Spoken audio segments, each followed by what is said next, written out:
Hi, my name is Kim Dandridge, and today I'd like to tell you something about my high school experience. I liked high school, but there was always one thing that kept me from loving high school. And you want to know what that one thing was? Not being able to use my cell phone in high school. I definitely think students should be able to use their cell phones in high school.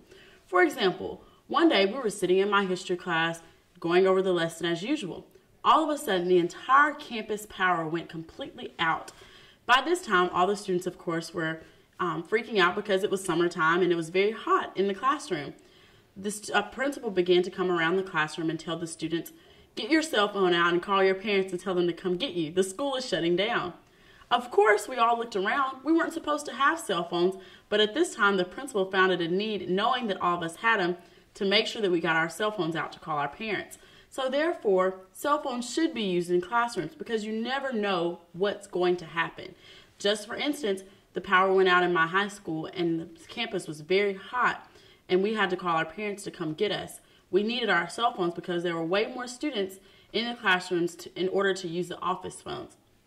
Also, another example of why we need cell phones is that, once again, you never know what's going to happen. If students were in an emergency situation, such as a shooting in the school, an emergency evacuation, and the news got to the parents and they saw the news on the internet or also on the TV, they would need to know if their students are okay. This way, students would be able to text their parents or call their parents and let them know that they were okay during the case of an emergency. And also because the office phone is not built to accommodate all students on campus.